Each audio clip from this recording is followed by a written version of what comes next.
बिस्मिल्लाहिर्रहमानिर्रहीम। अस्सलाम वालेकुम दोस्तों, उम्मीद करता हूँ मैं आप सब लोग खैरियत से होंगे। आज की जो वीडियो है ये बहुत ज़्यादा इम्पॉर्टेंट है और हम इस एक टॉपिक को, एक चीज़ को बहुत सी चीज़ों के साथ जो है ना वो मिक्स कर देते हैं। जी हाँ, ये प्रॉब्लम जो है ये बड़ी कॉमन है और ये आलमोस्ट हर इंसान को ज़िंदगी में बहुत बार होती है। कुछ रिसर्चेस कहती हैं कि बहुत बड़ी एक पॉपुलेशन है जो हफ्ते में एक या दो बार जो है वो इस प्रॉब्लम का सामना करती है। मिडल ईस्ट में चूँकि इस तरह की कोई रिसर्चेस नहीं होती तो एग्जैक्ट नंबर जो है वो हम नहीं बता सकते, लेकिन मिडल ईस्ट का खाना ये बात आपको बखूबी ज़ाहिर कर देगा कि यहाँ सबसे बड़ा मसला जो है वो स्टमक का मसला है। जो स्टमक के मसलों में जो सबसे ऊपर मसला है वो है गैस्ट्रिक प्रॉब्लम। ये जो गैस्ट्रिक प्रॉब्लम है ना, ये हमें बाज़ दफ़ा बहुत सी प्रॉब्लम्स को जो है ना वो क्रिएट की होती है। बहुत सी हमारी हमारी एंजाइटी ट्रिगर हो रही होती है, हमारे डिप्रेशन हो रहा होता है, हमें इंसोम्निया हो रहा होता है। लेकिन इस वीडियो में मैं जो कॉमन इशू आपके साथ शेयर करूंगा दैट इज़ पैनिक अटैक। जी हाँ, इस वीडियो में मेरे एक्सपीरियंस की बात होगी, कुछ तिब्बे यूनानी की बात होगी, कुछ साइंटिफिक एविडेंसेस की बात होगी और कैसे जो है मैं कुछ केस स्टडीज़ भी आपके साथ शेयर करूंगा, कुछ वन ऑन वन कोचिंग के रिजल्ट्स भी, कि कैसे नॉर्मल चीज़ को हम बहुत ज़्यादा अपने अंदर एक ऐसी जो है वो कर लेते हैं कि जी बहुत कुछ होने वाला है, और वो जो फाइट और फ्लाइट मोड एक्टिवेट करके बहुत ज़्यादा अपने ऊपर पैनिक अटैक्स ला के एक छोटी सी सिचुएशन को बहुत बड़ा सिचुएशन क्रिएट करके उसके बाद हम बहुत सी चीज़ों का सामना करते हैं। आई स्टिल रिमेंबर जब मैं कॉल सेंटर में था तो मैं खाना जब खाता था तो मुझे यही होता था कि मुझे एकदम लगता था कि जैसे मैं ब्लैंक हो गया हूँ और एक ऐसी चीज़ है जो मेरे इधर आ रही है, मेरे सीने पे आ रही है और वो उससे मेरे दिल की धड़कन तेज़ हो रही है, मेरे पेट में अजीबोगरीब सा महसूस हो रहा है। और इस चीज़ को लेके मैं डॉक्टर्स के भागता था और डॉक्टर्स भी बार बार जब मुझे अपने क्लिनिक में देखते थे, मुझे इमरजेंसी में देखते थे तो मुस्कुराते थे और कहते थे यार अच्छा भला हट्टा कट्टा फिट इंसान तो है। एक 19-20 साल के लड़के को इस तरह इमरजेंसी की तरफ भाग के आना ठीक नहीं है। आज जो भी मेरी वीडियोस को देख रहे हैं उनकी एज जो भी है, मैं एक ही बात आपसे कहना चाहूँगा, आपका मसला कहीं ये गैस्ट्रिक प्रॉब्लम तो नहीं है, कहीं मसला यहाँ तो नहीं है, हम उसे यहाँ के साथ लिंक करते जा रहे हैं। जी हाँ, मोस्टली लोग यहाँ के साथ लिंक कर लेते हैं और अपने आप को साइकोलॉजिकली डिक्लेयर कर देते हैं कि मैं कोई बहुत बड़ी बीमारी में हूँ, कोई साइकोलॉजिकल इश्यूज़ हैं, या तो मेरे को खुदा न खास्ता दिल का मसला हो गया है, या मेरे जो है कोई नर्वस सिस्टम का कोई इशू हो गया, कुछ ना कुछ ऐसा हो गया जो डॉक्टर्स को भी समझ नहीं आ रहा, क्योंकि हर बार डॉक्टर रिलैक्सेशन की मेडिसिन लिख देता है या कोई जो है वो मैदा ठंडा करने वाला सिरप लिख देता है, लेकिन प्रॉब्लम वही रहती है। आज इस वीडियो में मैं कुछ आपके साथ रेमेडीज़ भी शेयर करूंगा जिन रेमेडीज़ ने मेरी ज़िंदगी चेंज की। मेरा एक्सपीरियंस यही कहता है कि आप जितनी मर्ज़ी दवाइयाँ खा लें, जब तक कि आपने गट के ऊपर काम ना किया, अपने मैदे के ऊपर, अपने स्टमक के ऊपर काम ना किया, जहाँ से ये गैस प्रोड्यूस हो रही है, जौन सी डाइट आपको प्रोड्यूस कर रही है, आप जो मर्ज़ी कर लें आप वहीं के वहीं रह जाएंगे। This is my personal experience और मैंने बहुत से लोगों को कोच किया है और मैंने उनकी ज़िंदगी से सीखा है। मैंने बहुत से लोगों की ज़िंदगी से सीखा है। कुछ लोग पिज़्ज़ा खाते हैं, जैसे मैं भी पिज़्ज़ा खाता था, इमरजेंसी की तरफ भागते हैं। कुछ लोग मटन कोरमा, मटन की कोई चीज़, ऐसी कोई चीज़ जो उनको सूट नहीं कर रही, टेम्परेरी बेसिस पे उनको कोई भी चीज़ कर सकती है जो हाई फाइबर फूड है या डेयरी प्रोडक्ट्स हैं या कोई होल ग्रेन आइटम्स हैं जो उनको सूट नहीं कर रही। ऐसा इसलिए हो रहा है कि ये जो गट है हमारा, ये हमारे दिमाग के साथ कनेक्ट है, जिसे गट ब्रेन एक्सिस कहा जाता है। ये एक वेगस नर्व के साथ जो है ना ये कनेक्ट है, ये गट माइक्रोबायोम्स के साथ कनेक्ट है, ये न्यूरोट्रांसमीटर्स के साथ कनेक्ट है। 90 to 95% हमारा सेरोटोनिन यहाँ बनता है। तो जो यहाँ होगा वो यहाँ होगा और जो यहाँ होगा वो यहाँ होगा। अगर आप सिर्फ यहाँ को ठीक करेंगे और यहाँ को ठीक नहीं करेंगे तो फिर दोनों चीज़ें, मैं इस वीडियो में आपको बताना चाहता हूँ कि दोनों चीज़ों पे काम करना है। मैंने बहुत से लोगों को कोच किया और उनको जो मैंने चीज़ें बताई उन चीज़ों पे अक्सर लोगों ने काम नहीं किया। तो जिन लोगों ने काम नहीं किया उन लोगों ने ज़िंदगी नहीं अपनी जीत सके। तो आज इस वीडियो को बनाने का मकसद यही है कि खुदारा मेरी बताई हुई बातों पर अमल ज़रूर कीजिएगा, ये चीज़ें आपकी ज़िंदगी बदल के रख देंगी।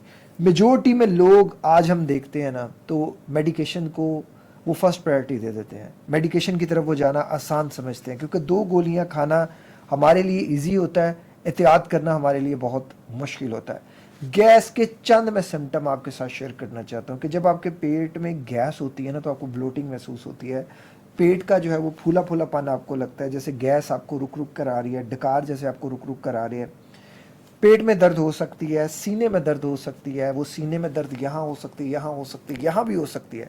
मैं जब एल रोटेरी योगर्ट ले रहा था तो मुझे यहाँ भी हो रही थी, यहाँ भी हो रही थी, और एल रोटेरी की वजह से मुझे बहुत ज़्यादा गैस्ट्रिक प्रॉब्लम हो रही थी। तो जो लोग डेयरी सेंसिटिव हैं वो दही भी खाएंगे तो उनके साथ ये मसला हो सकता है।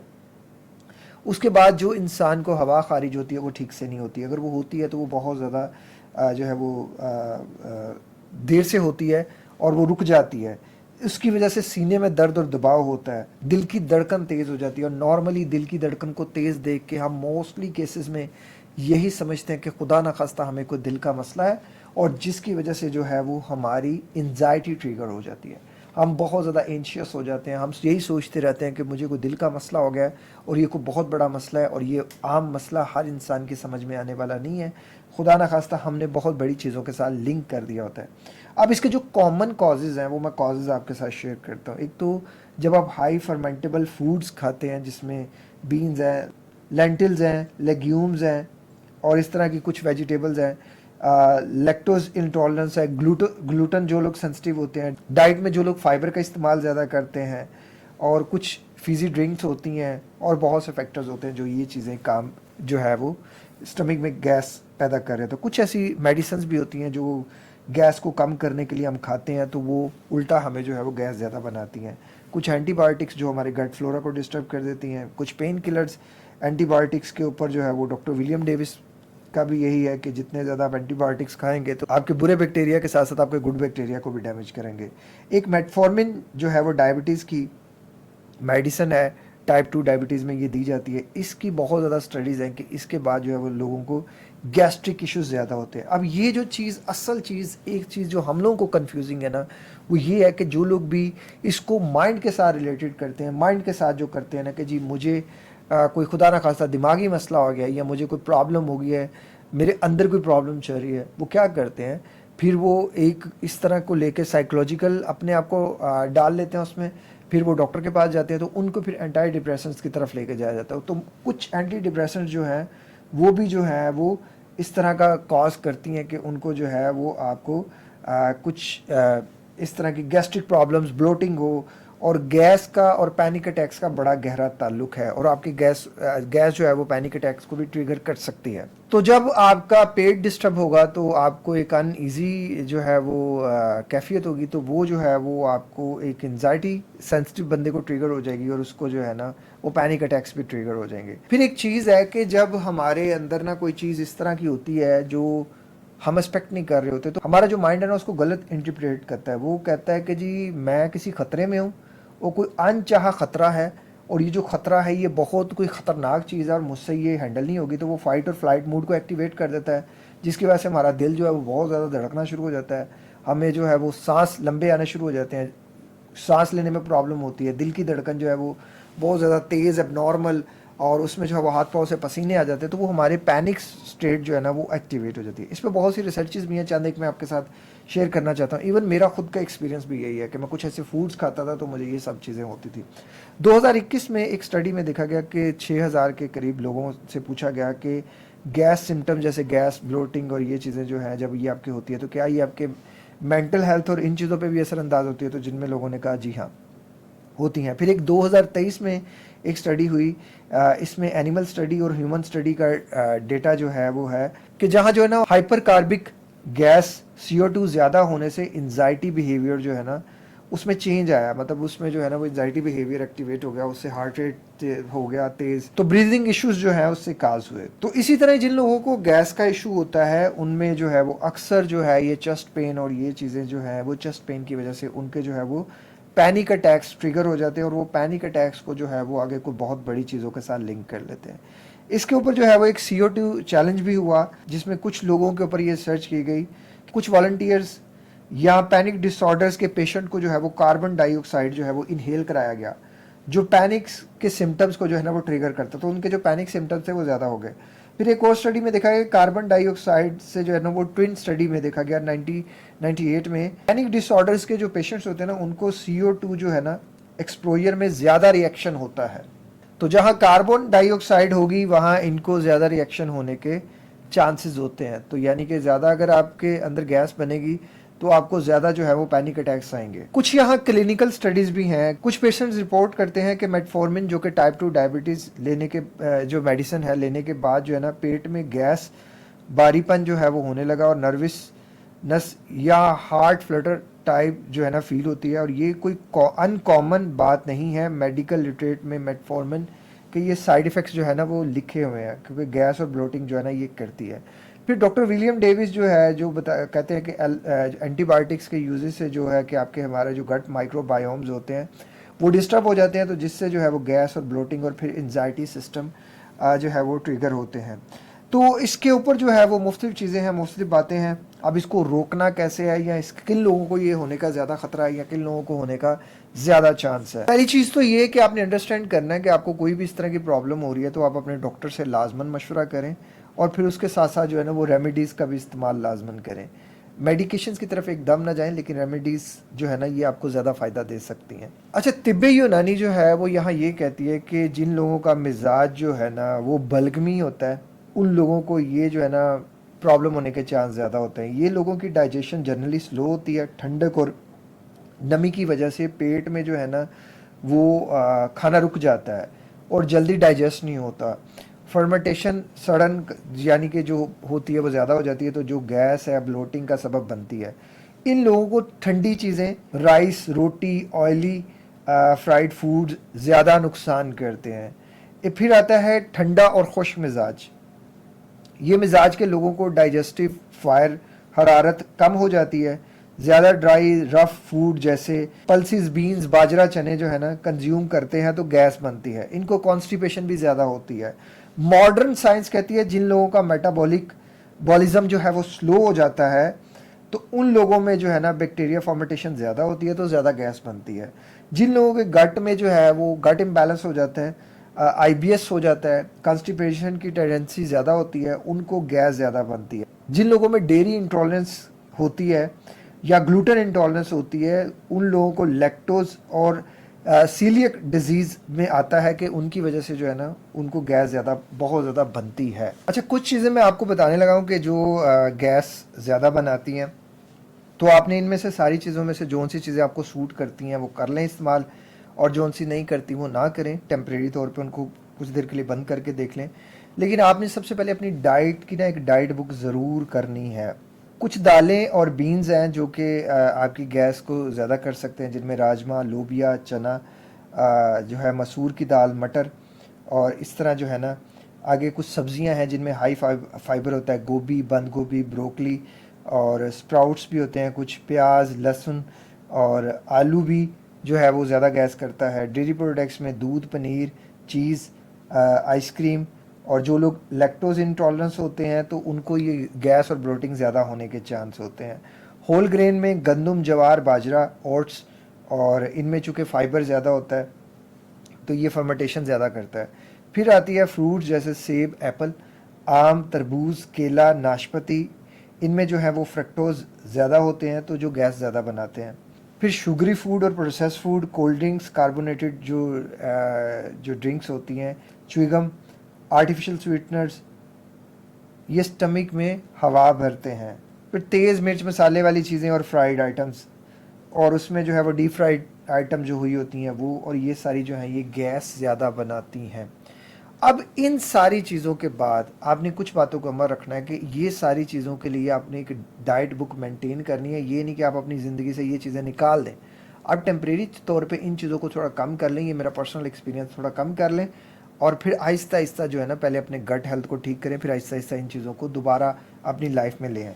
अब कुछ बातें करते हैं। पहले मैं आपको कुछ चीज़ें बताता हूँ मॉडर्न साइंस से कि इसमें मॉडर्न साइंस क्या कहती है, और फिर तिब्बे यूनानी, ये दोनों चीज़ें, हिकमत बड़ी पावरफुल चीज़ है, आप इसको इग्नोर नहीं कर सकते।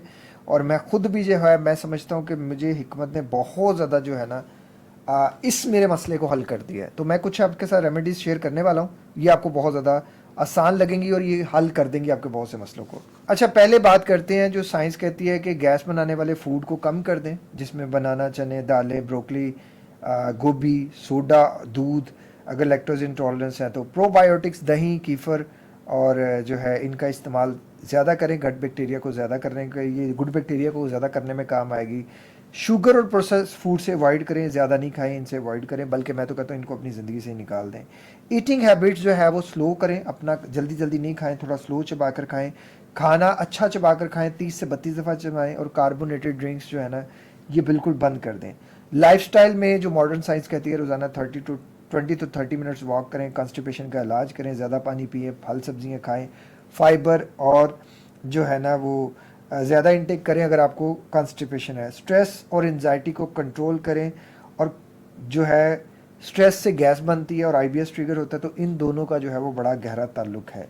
अब कुछ जो है वो तिब्बे यूनानी की रेमेडीज़ की बात करते हैं, और मैं समझता हूँ कि ये वो चीज़ें हैं भाई, हिकमत यहाँ आपको वो कर देगी जो आप सोच भी नहीं सकते। दिस इज़ मेरा पर्सनल एक्सपीरियंस है, मैंने बहुत से चीज़ें करके देखी हैं। मैंने एर रोटेरी योगर्ट में जब ज़ीरा डाला ना, मैंने जब उसको ज़ीरा डाल के इस्तेमाल किया, मुझे ज़रा भी गैस और ब्लोटिंग नहीं थी।